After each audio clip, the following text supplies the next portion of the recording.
tomar un café es un ritual que va más allá de la bebida.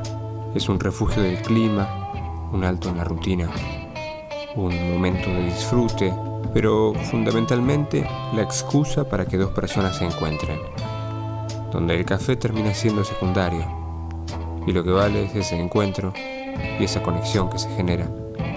Y ya no importa el clima, ni el tiempo, ni la rutina. Solo quedan dos personas, un encuentro y un café.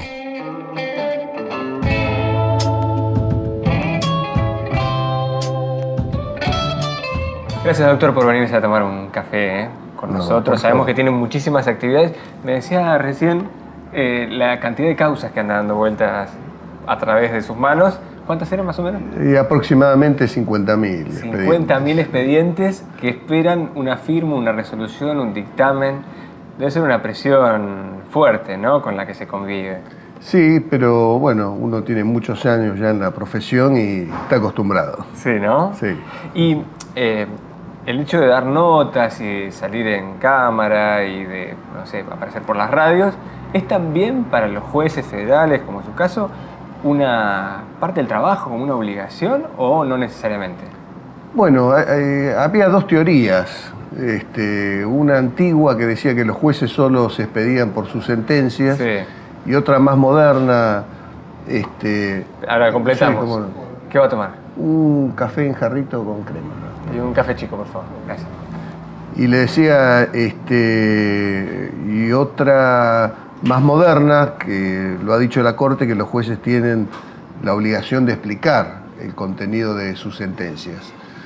Esto interpretándolo en un sentido restrictivo, es decir, cuando se trata de fallos que tienen una repercusión muy grande, no para los casos que afectan solo a particulares, sino claro, a una masa de gente mayor, para tratar de traducir a términos más, digamos, comunes el contenido y el alcance de la sentencia, sí, ¿no? Pero tiene que ser, entiendo yo, excepcional. ¿Y usted está en esa segunda? Sí, yo creo que los jueces, cuando son sentencias donde a veces periodísticamente no se interpreta correctamente o hay interpretaciones malintencionadas, bueno, es bueno que el juez dé la cara y diga, bueno, lo que tal sentencia quiere decir es esto, ¿no es cierto? Hay cuestiones que después vamos a volver para atrás porque quiero también conocer un poco del camino que lo llevó hasta donde está hoy como juez federal, ¿no? Pero digo, hay cuestiones que a veces toman un estado público, hay temáticas y problemáticas que toman un estado público donde el común de la gente, todos nosotros, tomamos partido de alguna manera y damos nuestro propio fallo, nuestra propia sentencia. Y a veces, imagino que debe ser bastante difícil mantenerse abstraído de ese humor social que hay al respecto de un tema en particular, ¿o no? Sí, es verdad, pero bueno, es la obligación del juez hacerlo. Es decir, no dejarse guiar por los humores sociales, porque nosotros no respondemos, digamos, al humor social, sino a la justicia y a la verdad que surge de la cuestión que tenemos que resolver. Entonces también es parte del ejercicio profesional.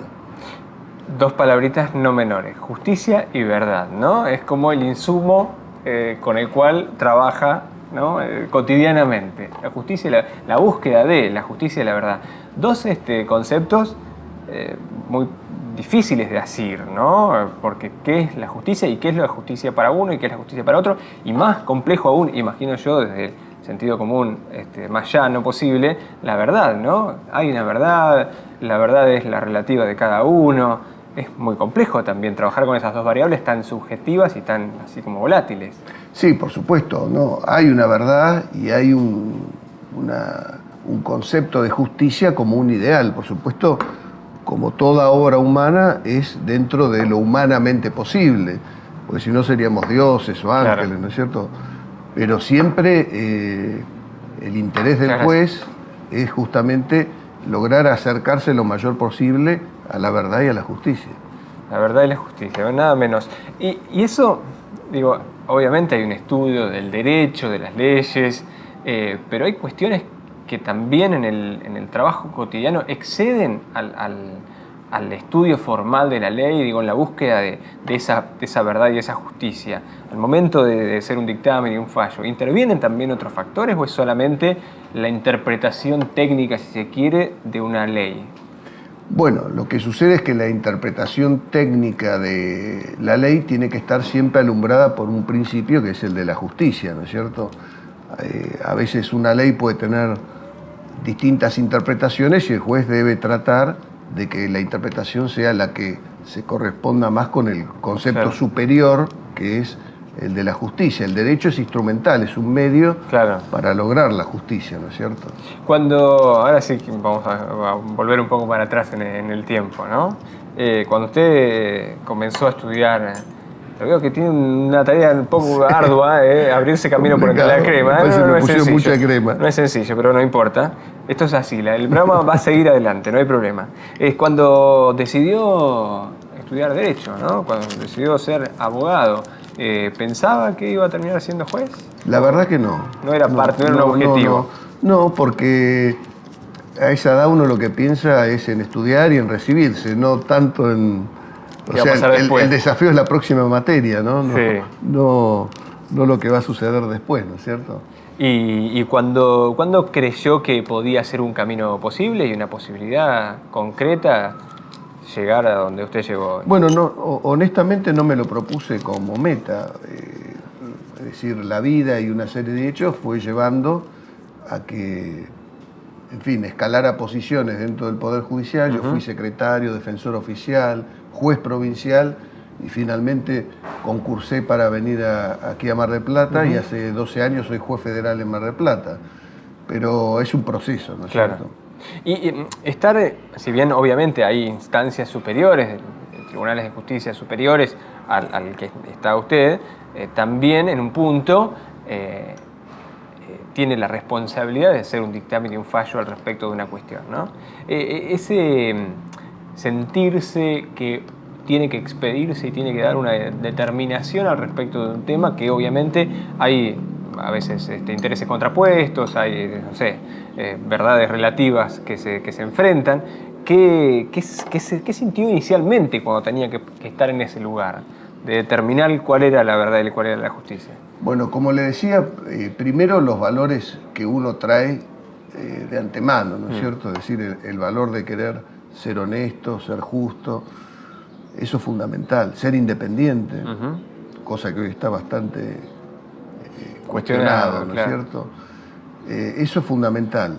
Y después, el propio ejercicio profesional, digamos, le va dando a uno un training en el trabajo que le permite que eso vaya fluyendo con naturalidad. Sí, pero uno no deja de ser un ser humano, una persona falible, donde también puede cometer errores. Por supuesto. Claro que el error, en su caso, puede llegar a tener consecuencias muy graves para otra persona. ¿Cómo se maneja también ese componente de la falibilidad que todos tenemos, ¿no? Bueno, y que yo me equivoco en mi tarea profesional, no pasa nada, pero imagino que en la suya las consecuencias pueden ser mucho más graves. Sí, evidente, pero tratando de reducir esa posibilidad de error a la mínima expresión. Imagínese también que hay profesiones aún más complicadas que la nuestra, que se comete un error. Sí. Un médico operando o un piloto en vuelo, ¿no es cierto? Digamos que quizás la ventaja que tenemos nosotros es que tenemos un margen de tiempo. Claro. Cosa que a lo mejor en otra profesión... No. Hay que resolver y hay que resolver. Exactamente. Entonces quizás ese margen de tiempo de reflexión permite, si pudiera haber alguna posibilidad de error, reducirlo. Claro.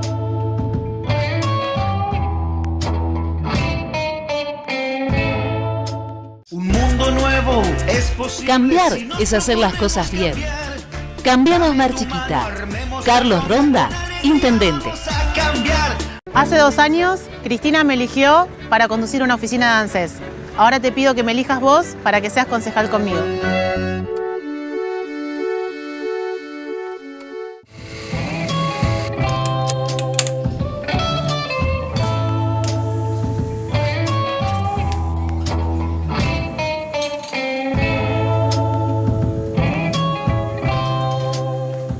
lo largo de su carrera, su nombre, su apellido, han tomado trascendencia nacional por diferentes fallos, dictámenes, causas en las cuales usted ha intervenido, que por cuestiones particulares terminan siendo precedentes de cuestiones generales o terminan siendo hasta incluso, si bien a lo mejor jurídicamente no, pero sí mediáticamente muy impactantes y con mucha repercusión a nivel nacional incluso.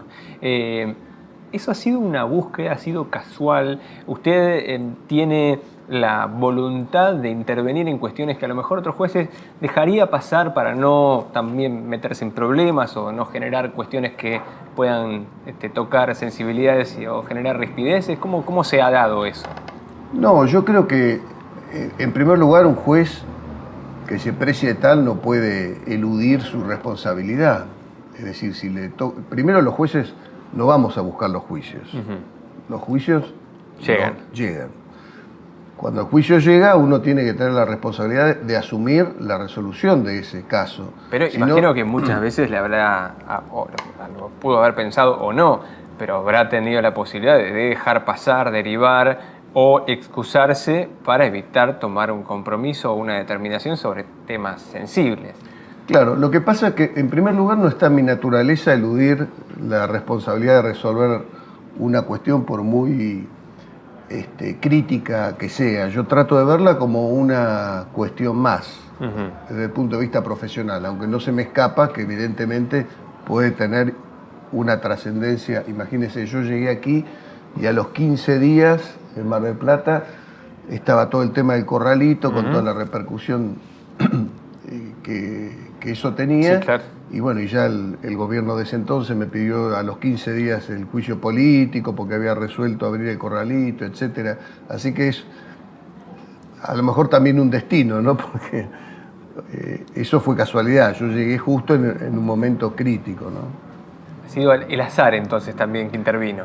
Sí. Igual el azar hay que ayudarlo un poco. Y por otra parte yo creo que hay dos cuestiones más. Una, por supuesto, el fuero federal de por sí. Claro. Tiene cuestiones que tienen una repercusión siempre a nivel nacional.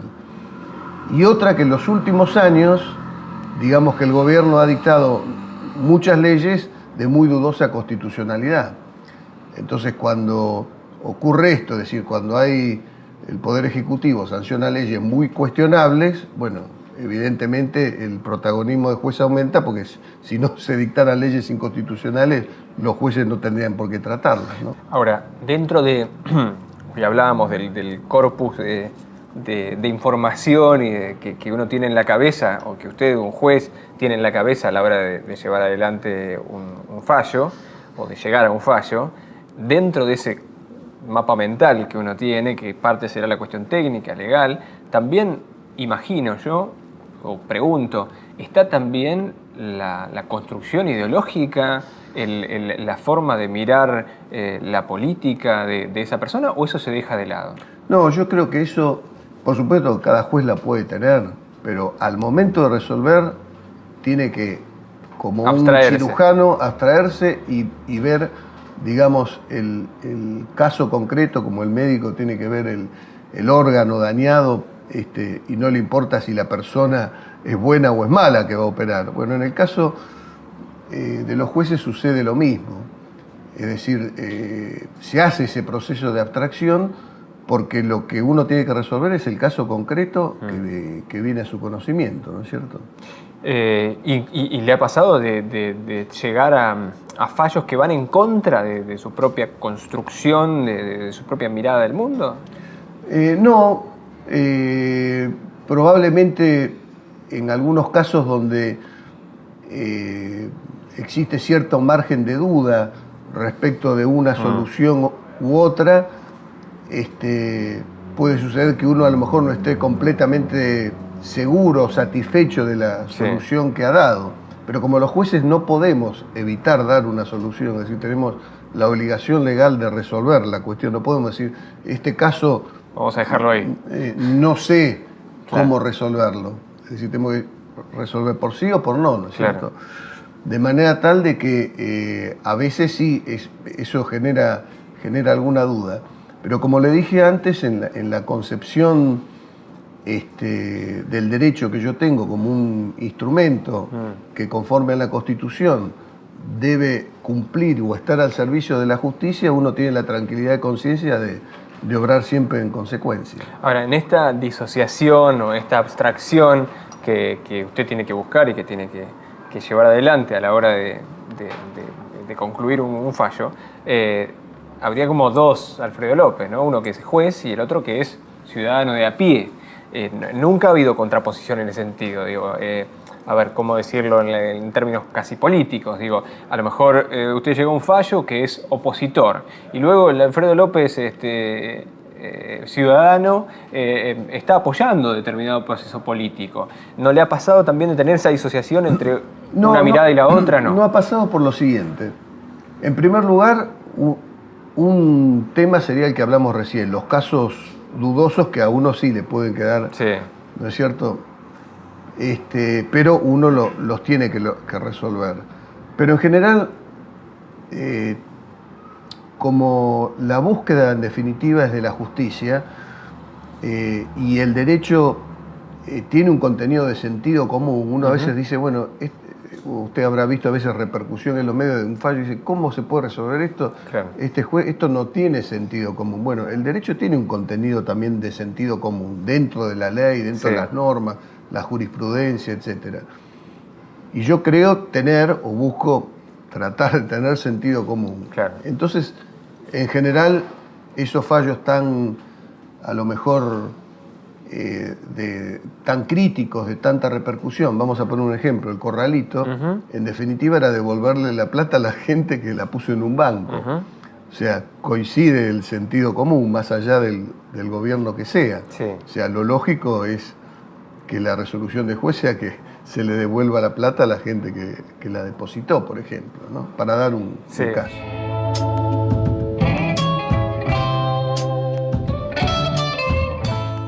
Hace 2 años, Cristina me eligió para conducir una oficina de ANSES. Ahora te pido que me elijas vos para que seas concejal conmigo.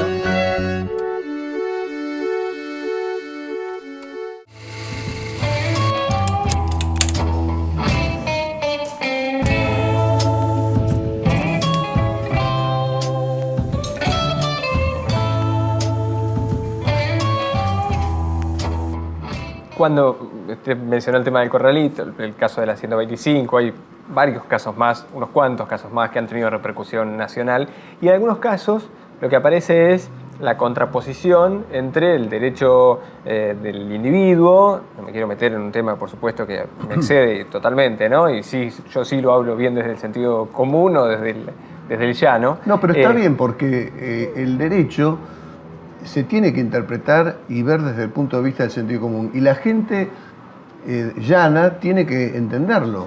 Si no estamos complicados. Claro, y esto viene a cuento de por qué los jueces a veces tienen que dar explicaciones en fallos como estos que estoy hablando, donde a veces cierta opinión pública puede estar contaminada por cuestiones políticas y no por el sentido común. Volviendo a lo anterior, decía, a veces hay contraposición entre el derecho individual y el bien común, digo, ¿no? En el caso del Corralito es el derecho de cada uno de recuperar sus ahorros y, bueno, contrapuesto al bien común de un sistema financiero que colapsaba si es que todo el mundo buscaba recuperar sus ahorros, ¿no? En ese choque, en esa contraposición de derechos, ¿no? Es difícil abrirse camino, ¿no? Y encontrar dónde está la verdad y la justicia, ¿no? Volviendo al principio, en lo individual o en lo colectivo. Sí, yo creo que desde el punto filosófico no hay duda que siempre hay que estar por el bien común, por sobre el bien individual. Lo que sucede es que hay que analizar si realmente en ese caso que se resuelve está en juego el bien común o está en juego el interés político o el interés económico y no el interés común. Entonces, a veces eso lleva a confusión, sí. Porque por otro lado, cuando los afectados son muchos, ya no es un caso individual. O sea, el bien común se desplaza a la cantidad de afectados, como fue el Corralito, como pudo ser la 125, como pudo ser hace poco el tema del gas, etcétera. Yo creo que en ese caso no es el bien individual, digamos, el que el juez prioriza, sino el del bien común. ¿Lo han llamado de alguna alta esfera política para invitarlo a opinar diferente? En general, a los jueces que saben que no pueden presionar no lo llaman. Pudo haber algún intento, pero prácticamente le diría que no. ¿Y le gustaría en algún momento, no sé si en este momento de su vida, en otro momento de su vida, o lo han tentado a dar el paso e intervenir en política concretamente? ¿En política partidaria? Si No. ¿No se lo han ofrecido? ¿No le interesa? No me interesa ni me han ofrecido.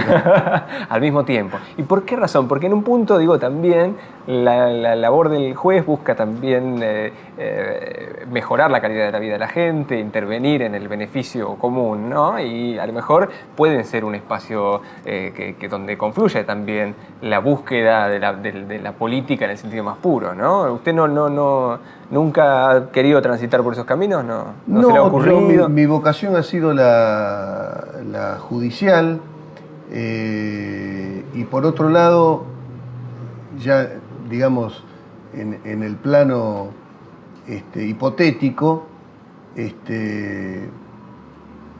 la política es bastante complicada desde el punto de vista de guardar la honestidad, la honorabilidad, la decencia, etcétera, ¿no? Está bastante salpicada y pareciera que uno no encajaría mucho en ese lugar. ¿Y la justicia todavía, usted que está desde el lado de adentro y que ven también en sus pares, es todavía un reservorio donde usted cree que está mejor preservado eso? Yo creo que sí, creo que no en su totalidad, pero en un porcentaje, por lo menos, que ha impedido, digamos, el avasallamiento de derechos en forma escandalosa, creo que hay una reserva importante, no lamentablemente en su totalidad. Y si hay alguna solución para que esto se pueda hacer, digamos, que la justicia sea más independiente, más limpia y más en la búsqueda del beneficio común, imagino que será de adentro para afuera, nunca de afuera para adentro. Será la propia justicia la que deberá actuar. Lo que pasa es que es complejo el tema, porque el sistema de designación de jueces no es autónomo, o sea, no es que los jueces se designan a sí mismos, que puede haber una autodepuración judicial, porque el sistema, no me quiero extender mucho, pero interviene el Consejo de la Magistratura, el Senado, el Poder Ejecutivo. Exactamente. Entonces es bastante complejo lograrlo, ¿no? Pero yo creo que una parte importante del Poder Judicial ha sido, en estos últimos tiempos, un freno a un avance, digamos, del Poder Ejecutivo para, digamos, liquidar, por decir así, cualquier posibilidad de independencia judicial. Se nos termina el programa, se nos ha volado el programa. Le voy a dejar 2 regalitos por acá. Uno, este es de consumo personal, familiar, como usted quiera. Gracias. Unas cositas dulces como para que pueda disfrutar. Y otro regalito, que si quiere lo puede compartir con nosotros. El otro no se lo vamos a pedir que lo comparta, sí compartirlo en cámara, el contenido de esa foto. La bolsita la dejamos por acá. La dejamos por acá para que no nos tape. Cuéntenos quiénes están ahí en esa foto. Bueno, sí, esta es una fotografía reciente. Es mi hermana y mi madre, que cumplió 90 años, que tiene un padecimiento mental, y bueno, fue para mí emotivo poder viajar a Buenos Aires y compartir ese momento hace muy poquito. Bueno, ahí queda el recuerdo entonces para que lo pongan en alguna pared, Perfecto, si es que quiere. Muchas gracias. Doctor, muchísimas gracias por su tiempo, por y favor. hasta cualquier momento.